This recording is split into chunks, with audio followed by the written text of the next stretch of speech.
Refluxo de válvula não tem tratamento. Tá? A maioria não precisa tratar. O que precisa é acompanhar. É isso, tá bom? é verdade. Porque eu falo porque, assim, inclusive tem muitos pacientes que usam remédio, mas eu não gosto de passar remédio para refluxo de válvula leve, porque o remédio faz mais mal do que bem, tá? Então, o que acontece? Vamos acompanhar a sua válvula.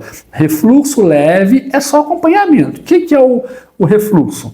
Pensa comigo, a válvula aos 50 anos de idade bateu 3 bilhões de vezes, é muita batida. Tá? Então, ao longo do tempo, ela vai desgastando um pouquinho. Então, o que acontece? Às vezes, ó, é assim que funciona.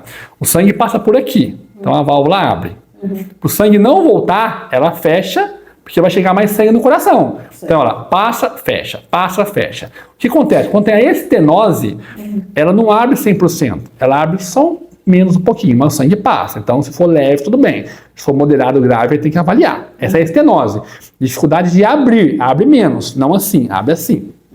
O que é o refluxo? É quando volta o sangue, tá? Que aí o que acontece? Aí tem que fechar assim, não tem? Ele faz assim, aí volta um pouquinho de sangue. Aí vem com sangue e encontra sangue. Se é pouquinho, não altera a dinâmica do coração. Agora, se é grave, aí tem que avaliar.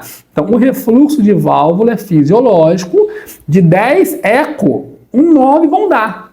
Ou seja, é muito frequente. Então, não precisa passar remédio, pelo amor de Deus. Senão todo mundo vai ter que tomar remédio. Então, refluxo de válvula leve é só acompanhar um eco por ano, a cada 2, 3, 4 anos. Não tem problema. Qual que é o principal sintoma de que uma válvula está descompensando ou está piorando? É uma falta de ar progressiva, com piora progressiva. Então, hoje, você tem falta de ar no esforço físico, é normal. Quando corre na esteira, é normal. Sobe morro, é normal. Aí, depois de amanhã é quando você caminha devagar. Depois de amanhã é quando você estende a roupa no varal. Depois, quando você deita, tá? Então, é uma falta de ar com piora progressiva. Aí tem que reavaliar a válvula, tá bom? Mas é uma falta de ar normal, do exercício, do sobrepeso, sedentarismo, vai colocar a culpa na válvula, mas é falta de vergonha na cara, tá bom? Então, vamos lá. Então, refluxo de válvula leve não precisa de tratamento. É só acompanhamento. Fechou? Fechou.